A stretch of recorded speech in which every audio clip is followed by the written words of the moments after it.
You're listening to Cash and Sass. I'm Lisa Marie, your go-to gal for all things money. As the Sassy Wealth Queen and the brains behind the Sassy Wealth Coach, I'm here to take you on a thrilling ride from the financial chaos to sassy and sexy money. Welcome back, my sassy friend, to another episode of Cash and Sass. I am Lisa Marie. I am Sassy Wealth Queen and the brains and the powerhouse behind Transcendent Wealth Company and this podcast. And today I'm so excited. I have Egle. I will not pronounce her last name. We are going to do this differently. She will tell you her last name after I'm done introducing her, and you'll understand why I did it differently. But Egle has always been drawn to expansion. At 14, she left her hometown for the first time. Since then, she has lived and worked across 5 countries. Jealous. Always searching for a deeper understanding of freedom, possibility, and what it truly means to hold wealth with ease. Oh, my favorite language. With a master's in business and economics, she built a career in corporate finance, and in transformation, financial strategic planning. Egle's work is about breaking those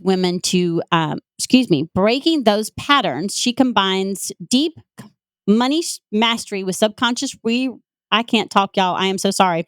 Rewiring and energetic activation, guiding women to shed everything that was never truly theirs. When the old constraints fall away, wealth is no longer something they chase. It becomes something they embody. Her mission is not to teach women how to work harder. It is to show them how to step into the version of themselves who is always meant to lead, create, and hold wealth with a certainty and purpose. And that right there is everything to me. Welcome. Thank you for being on the show. Before I go into how much I absolutely love that, please tell everybody your last name. Because I was not going to butcher it. Thank you for having me here, Lisa. I am very delighted to have this conversation. And my name is Egle Aleknaviciute. Now y'all know why I did not try to pronounce her last name. I would have done it so much damage, and we did not want to do that. I absolutely love the work that you're doing. Just in your bio, the releasing those old constraints. Now wealth is no longer something that women chase, is something they embody. And as someone who has gone from food stamps and then, oh, I can make high 5 figures. Oh, wow, I'm making 6 figures. Wait, 7 figures, just taking that shift and learning, oh, I can hold it, I can have it, I can create it, I can hold it, and I can have it, and I can embody it. That's something that I've had to learn to shift. And what I'm curious is how did you do that journey? How did you get to this place? Yes. So my journey started with studying a lot. For me, education was was really something that I've gotten since early years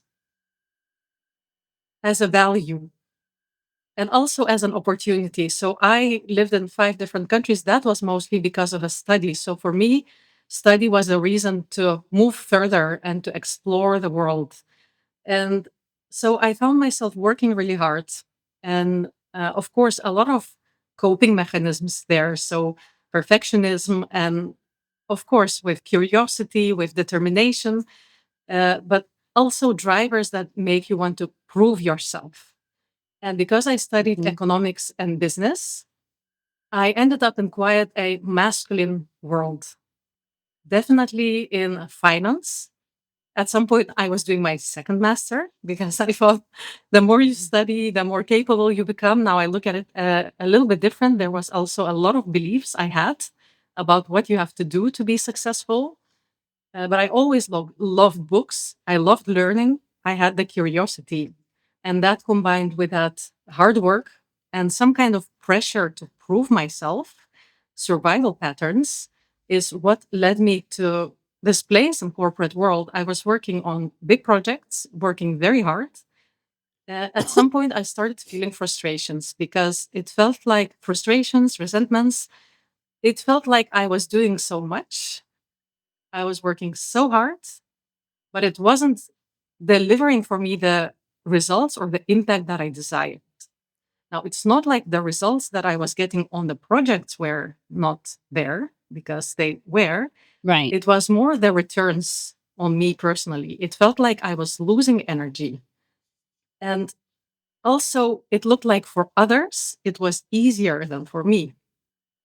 And at first, I didn't know that because I was working so hard. So I didn't look so much around me. But after years and years, I looked around and then I noticed that people who are less experienced, less qualified, uh, have more opportunities. And for them, it works easier than for me. So this way, I started studying the unconscious bias. And then my eyes opened. And I want us to, that's where I want to dive into because I've seen the same thing. So, that unconscious bias, what exactly, one, is it? And how does it affect us when we look at our relationship with money? Yes. So once I started, excellent Yes, there's a reason why I question. asked that question. Excellent question. So I studied unconscious bias first from the statistics and the research and the world, and then I saw it. The pieces of a puzzle fell together, and I knew it's unquestionable. It's like my So, what is unconscious bias? So, yes. so that everyone understands what we mean. So after I started working in the subconscious of a person, I can tell now very exactly how it works. Is that in our brain or in our body, actually, at first maybe in the brain consciously, then in the body, we make links. Even as Hmm. children, when we see one table and we know it's a table, and then we see a second table, it's we know it's a table, and at some point we can see something that almost doesn't look like a table. We can generalize, so we make these connections, like entanglements in the brain. And Hmm. this is what the brain uses to filter the information from the world around us to make sure we can navigate and to understand, because there is so much information. If we let in everything in, it will not, it's just overwhelming. So unconscious bias is also something we need. It's just a way that our brain filters the information from outside to categorize it. But if we take a very practical example, if you see a woman with a white coat and a man with a white coat, and you ask which of them is a surgeon, your brain, maybe not anymore, but the average person brain will immediately point to the man, simply because through history, normally a woman was a nurse and a man was a surgeon. So Hmm. as we walk through the world, our brain is constantly making conclusions from what we see and what it means. And now, because I was working in foreign country and I was a woman among the men, I, for a long time, didn't even realize I had a disadvantage until I did. And that changed a lot.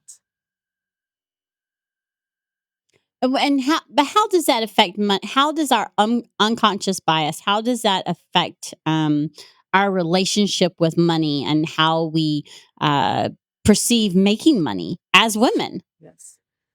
So the example I gave, it's more how people look at you. And so you can be Hmm. disadvantaged. You see that in venture capital, for example, the tech startups, only 4%, I believe, globally are funded by venture capitalists that are woman led. So there is a very small chance that as a woman team, you will get funding simply because there are these biases. Um, Right. the second part, so this is the systemic one. There it will take time to change because things are shifting. There are initiatives, but the other one, which is more important, is about how we view ourselves. And this is where we have a great Yes. power to change it, because our brain will say, you just mentioned seven figures. My brain, and I feel many women's brain would say, this is not for me, because they've never Hmm. seen anyone like them doing anything like that. So, and this starts very early in school already, the way Right. which subjects are being chosen to study. And then, Hmm. even the girls that are being told not to climb trees or not to experiment with technical tools. So it starts very early. These all belief systems that are telling us it's not for you, you're not capable, it's not going to work, you don't even try. But the truth is like that. It's like walking. Everyone falls at first before they learn to walk. Right. Another example that it's very practical. It's about driving the car. I don't know if you've experienced that, but earlier I used to hear a lot of jokes about if you're a woman, you're probably not driving that well. And this is such a self-fulfilling You one. know, Yeah. I don't know if I ever heard that, but it might be. I mean, So this is the other one because if someone already told you, even before you started, that it's not right, going to work for you, first of all, the question is, will you try? And the second one is then, if you try and fail for a first time, you will probably, your brain will say, you see, I told you so. It wasn't worth even right, trying. And right. then you stop. Well, and that would go along with example would be when I first started my business. Like I was told you shouldn't be doing this. You should go and find another job.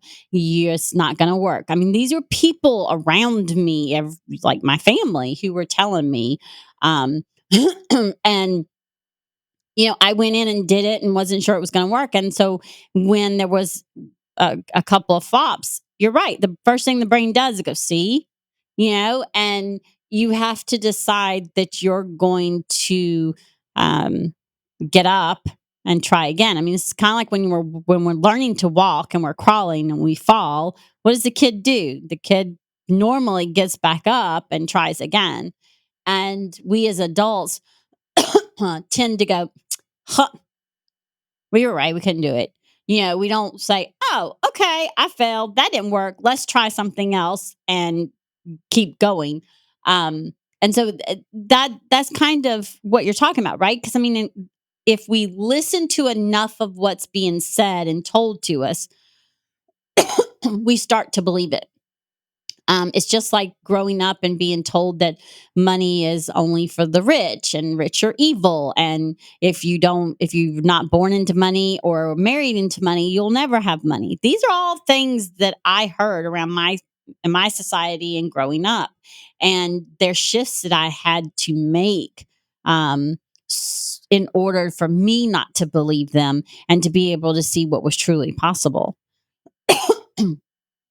So wouldn't you is that the basis around, like, that's what you're talking about, right? Yes. So if I then tie it back to money, of course, if you haven't seen your mother manage money or manage wealth, or your grandmother manage money or manage wealth, probably it You will don't know not you can be do it. natural. Yes. And so there are, because money Yeah, it is wasn't tied, natural. no, the money is so tied to survival as well, to food, to housing, Mhm. to transportation. These are real fears that we have in our bodies. So, because it's so entangled with all these emotions, it will be extra hard to even imagine yourself in that situation where you're actually on top of your finances and you know what's happening. And, there are income streams. And then what do you do with that money? So, once it's neutralized, it's not rocket science. There is a lot of knowledge, but I believe Right. anyone can build Right. it Right. with curiosity. So how do you neutralize it then? So what are some steps that the listeners can take if they're like, "Ooh, okay, there is some subconscious things going on, emotions or shame or guilt or fear." What are some steps that they could take to neutralize that so that they are able to see the possibilities? Because again, y'all, none of this is overnight stuff. Nothing happens overnight. I'll stress that to the day I die. And I want you to be able to have steps that you can walk away with and practice so that you are able to see what's possible and you step into building and holding your own wealth. Because again, when we embody it and we see what's possible, all kinds of doors open. And I truly believe that. And I believe women are going to be the ones to change the world. So, in order for us to change the world, we have to build wealth. And it has to be us that builds it so that we can change it. So, what are some steps or one or two steps that you would have or suggest for someone to do to be able to neutralize that and then be able to shift? Yes. If I would say practical examples that anyone can do at home without any external support, there are two things I would suggest to do. First of all, is the vision of a future and making a long list of all the desires or whatever visions one has, financial or non financial, like having a business or specific impact. Even vision boards, things like that work very well. Now, why it's so important? It's because we start to prime our brain to the reality we haven't seen around us yet, or haven't seen around us yet for people like us. So we think this is for the rich people. But once we start writing what is it that we truly desire, and then once we start to get used to it, this is called confirmation bias. Our brain starts to show more of it around us. And this doesn't happen in one night, like you say. But when you think Mm-hmm. 5 years, 10 years, if you start putting attention to it, there is so much that can start changing purely by having a vision. You might start putting yourself more around people who already have it or who live it and make choices that brings you closer. And even, maybe a book will come by that suddenly matches your vision. So things like that already start shifting a lot subconsciously by having a vision, which might not yet be possible. But if you think lifelong, there is so much more possible.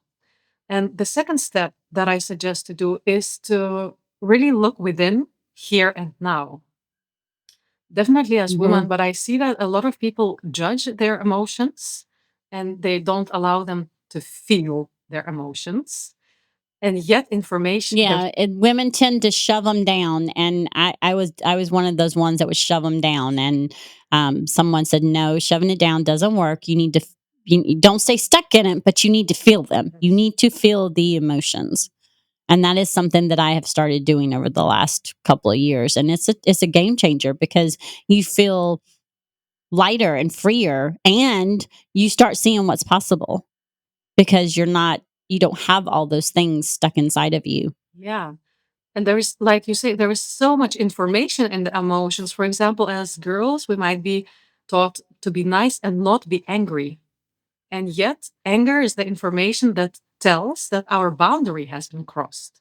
So once we silence Right. ourselves and not allow ourselves to feel the anger, we might end up in the situations that are deeply resentful and frustrating because we didn't allow this natural mechanism that shows the boundaries to be expressed. And the same with money. So there are fears, there is shame, there is guilt. And when we don't feel it, emotion is energy in motion. So it literally gets stuck in the body. And once Mhm. we allow Mhm. ourselves to feel it, and I don't mean, uh, be hysteric on random people on the street when you're angry. Right, right, right. It's just, No, yeah, I know what you mean. it's finding the constructive ways, but it's about allowing and looking at these emotions with curiosity and then Mhm. listening to it as information. And so, whenever there is a topic around the money or anything survival or the business or opportunity, just feel what is the emotion and what is that emotion telling you. And then see if there is a story attached to it, which is not necessarily true or not necessarily useful. So, the second step that I'm telling about is get curious about your emotions and the stories you tell yourself about that are causing or repeating those emotions to be there. Yeah, and the key word is what she says, get curious. She didn't say look at it and judge. She said, look at it and be curious. So be curious about the emotions you're feeling and why, right? Be curious about it. It's not go and judge yourself about it or beat yourself up about it because, again, we've all made mistakes. And anyone who says they haven't, they're lying. Because that's just y'all's life. We're not perfect.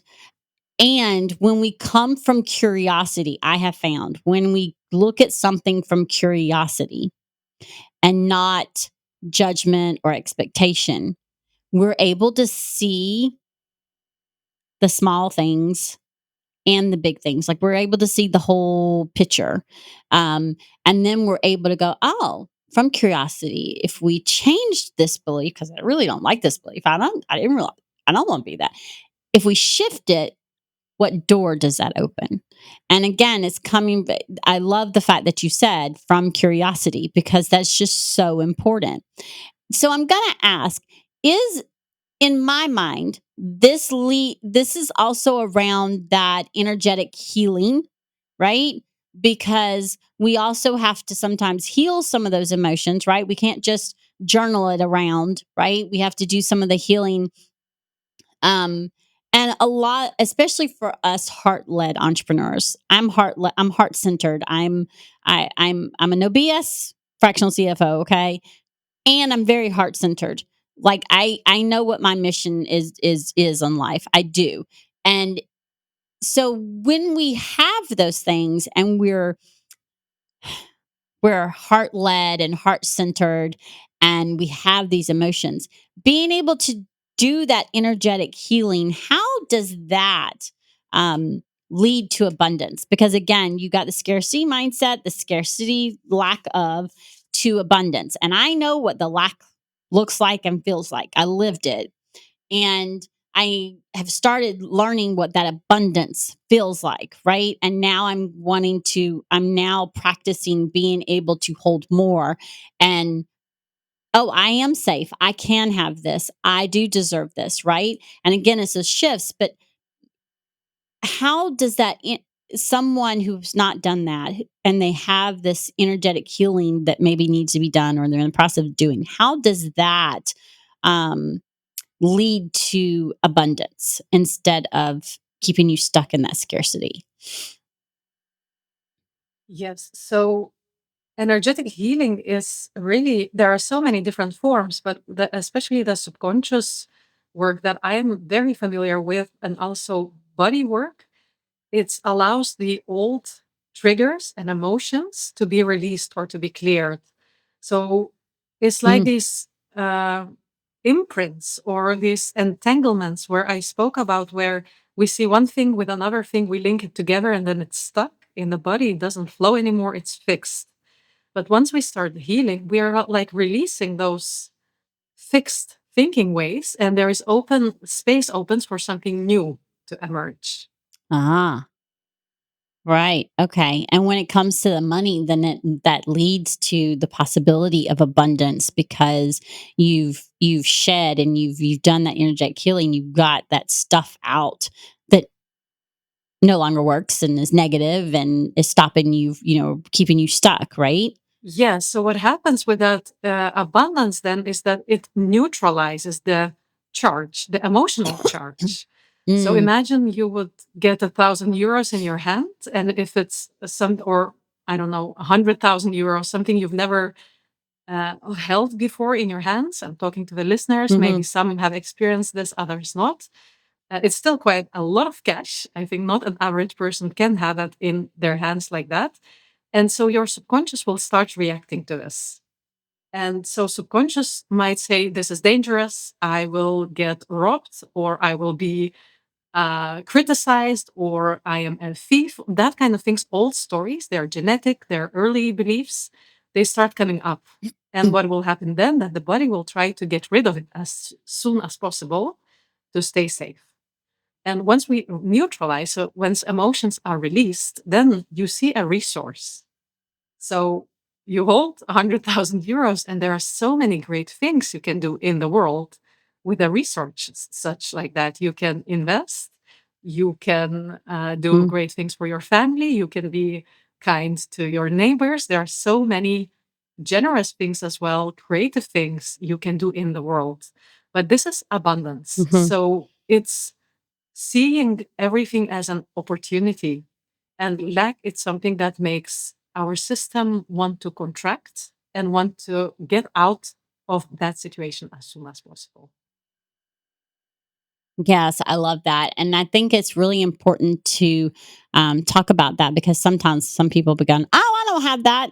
Think about it. When a certain part of your conversation around whatever money, 20K, 30K, 50K a month, or seven figure years, I can tell you I had it the first time someone mentioned seven figure years to me. Okay. Like the first time it was, oh, I'm not worried about that. I don't need to make seven figures. And they looked at me and went, and you just why? And I'm like, I'm okay with this. And he goes, okay, well, what are you wanting to do in the world? Told him the impact I want to make. I want to change mental health stigma. I want to make sure special needs, especially autistic children, especially high functioning autistic children, have the resources they need in all of the states, all the countries, all over the world, not just in particular ones and not just the ones on the lower end of the spectrum. I want the entire spectrum to have resources. And he looks at me and goes, and how do you think that's going to be possible? And that's money.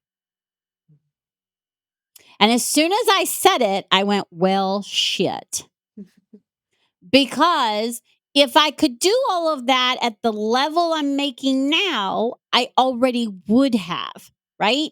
So being able to recognize subconsciously I was contracting all kinds of shit inside when I started thinking about it or somebody said it, I was repelling it. It's not safe. So my brain was like, nope, we can't do these things to get there. That's not safe because you've never had it. You don't have anyone in your family who's had it. And if there was anyone in your family that made it, they were never around y'all because y'all weren't. Right. So being able to subconsciously, like you talk about, do those things and have a tool that can help you neutralize it so that you're able to get rid of those links and be able to see what's possible. It's just so it's y'all. It's just so damn important. I want you to realize that you don't have to stay stuck. You don't have to stay in that mud of a mindset and belief that you don't deserve wealth or more money in order to get to wealth because it's just not true. It's just not true. The key is being able to do what Iglo was talking about is making those shifts and being able to do that energetic healing. And to me, energetic healing is just a way to help us get there a little bit faster. Because I didn't do the energetic healing with someone, okay? Because I didn't know there were people out there at that time. So I was doing it by myself, right?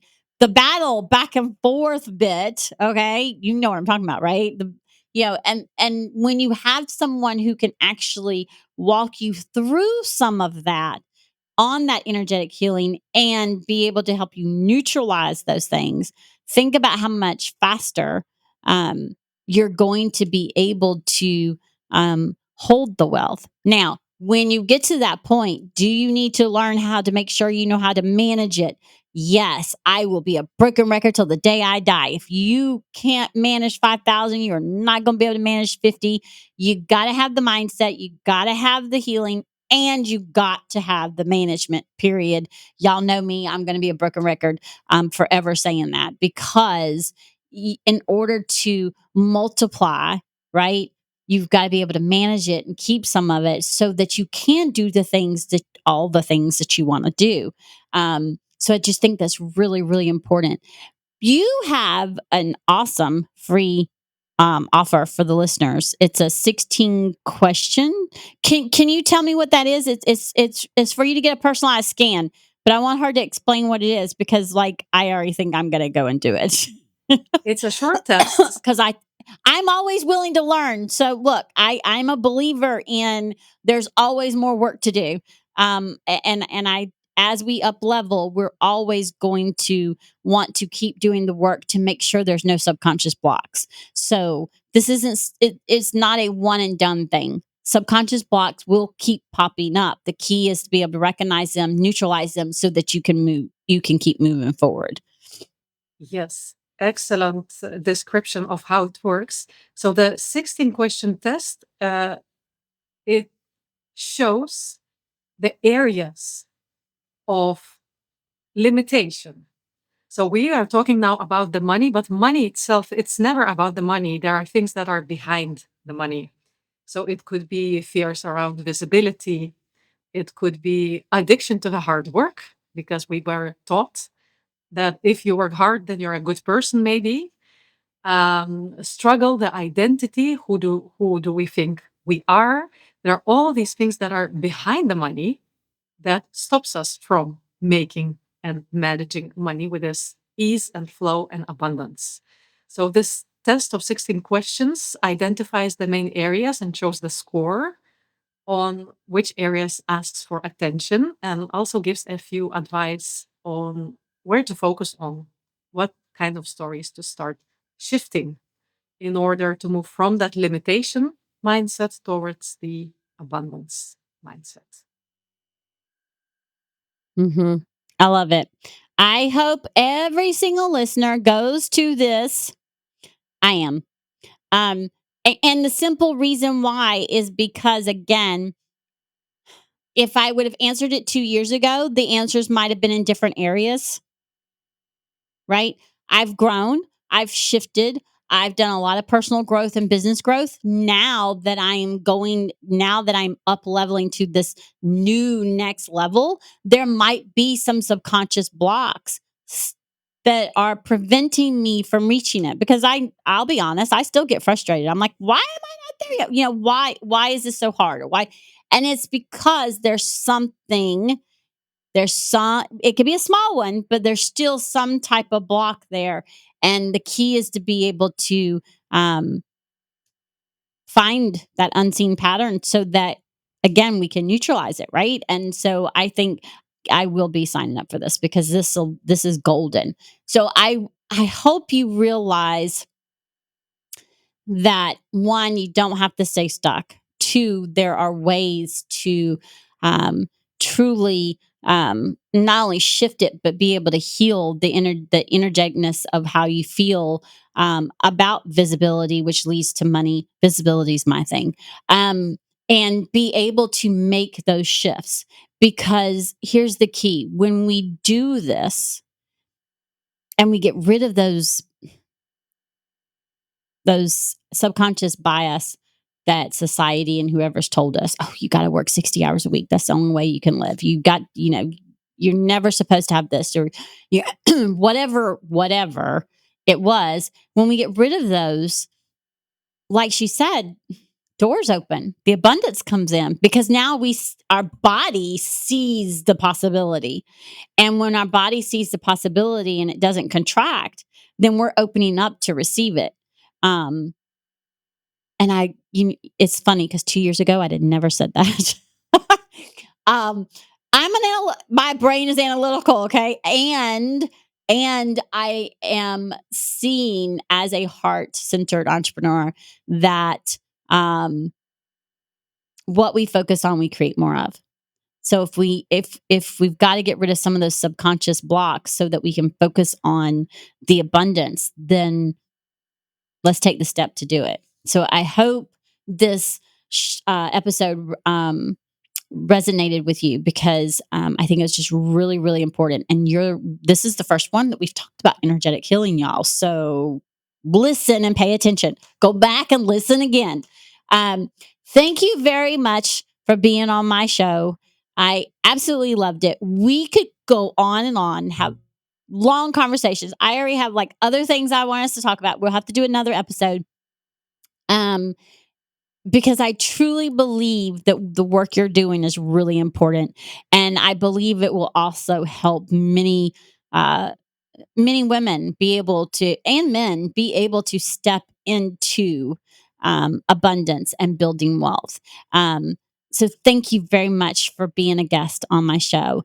And my sassy listeners, you know the deal. Until next time, remember, yes, money can be sassy and sexy.